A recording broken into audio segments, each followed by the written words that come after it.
Buongiorno a tutti! Come promesso nel video della recensione del Cooler Master MB500, oggi andremo a realizzare una build utilizzando i componenti che abbiamo visto anche in uno scorso video, nel quale andavamo appunto a aggiornare il BIOS della scheda madre, appunto per renderlo compatibile con i nuovi Ryzen 3000. Là dietro, come vedete, ci sono tutti i componenti che andremo a utilizzare. So che non è a fuoco, ma li vedrete presto da una migliore angolazione. E ora vi lascio a tutti i componenti alla build. Il case già lo conoscete ovviamente, il Masterbox 500 che abbiamo visto nella recensione. La combo processore e scheda madre non è cambiata, quindi parliamo di una X470 Plus Gaming della serie TUF della Asus abbinata a un 3600 con ancora dissipatore stock, che però andremo a togliere. Per quanto riguarda la scheda video abbiamo sempre una 2070 RTX della Zotac. Per quanto riguarda la RAM abbiamo sempre 16 GB DDR4 a 3200 MHz di Corsair. Come alimentatore abbiamo uno Sharkoon Sinustor MiceWind da 750 W certificato 80 Plus Bronze. Come archiviazione abbiamo un Crucial P1 da 1 TB ed il nuovo arrivato in occasione della build, il Master Air 410M, ovviamente TUF Edition. E ora vi lascio la build per poi andare a fare dei test per vedere come si comporta il PC in vari ambiti.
avete potuto vedere dai vari test, non è che questa configurazione faccia poi così schifo, quindi approvata.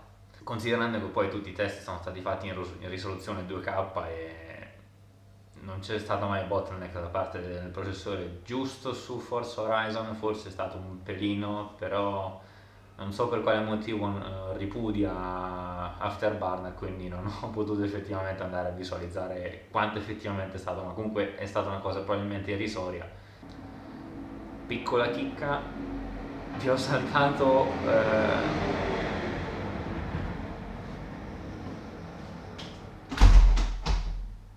piccola chicca, ho tagliato tutta la parte del montaggio del dissipatore del processore perché è stato un parto, veramente, perché non ho mai trovato così tanta difficoltà per montare un dissipatore. Non è che ne abbia montati così tanti, per carità, però veramente le istruzioni sono sì abbastanza chiare, ma tutto il procedimento che c'è dietro è stato un parto, veramente.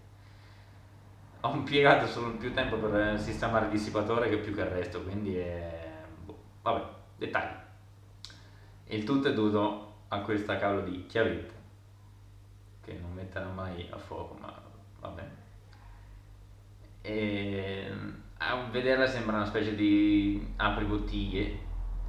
Effettivamente più o meno il principio funziona in quel modo, solo che dovete prendere questa parte qui, andarla a premere e girare con forza fino a non far arrivare la vite sull'attacco sulla scheda madre. È un parto veramente. È praticamente passato un giorno da quando ho iniziato a registrare il video, perché ovviamente quando doveva aggiornarsi Fortnite, esatto, proprio ieri. Quindi che fai? Non ce lo metti? Visto che kill. Tutto culo.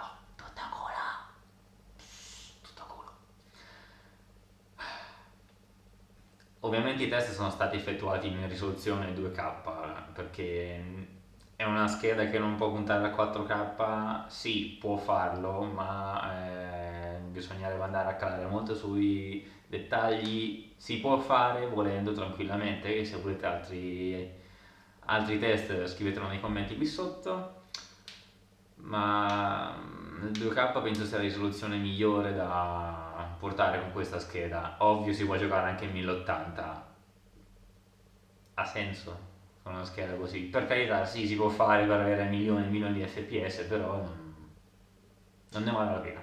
Cioè se dovete andare a giocare a 1080 con una 2070 spendete di meno e giocate comunque, cioè non ha senso. Piccolo dettaglio, vedete questa bestolina qui? Non vi metto, probabilmente non farò vedere la build e tutto quanto perché non l'ho nemmeno registrato, non ho voglia di smontare tutto quanto, ma vabbè, dettagli. Comunque questa che vedete qui, questa scheda, è una 2080 Ti. E la domanda potrebbe essere: ma cosa ci devi fare con una 2080 Ti? ecco, appunto. Se volete saperlo, iscrivetevi. Vi ricordo di attivare la campanellina qui sotto per non perdere tutte le notifiche. Mettete un bel pollice in su, commentate su quello che pensate riguardo al video che ho fatto oggi e noi ci vediamo nel prossimo video. Ciao! We'll be right back.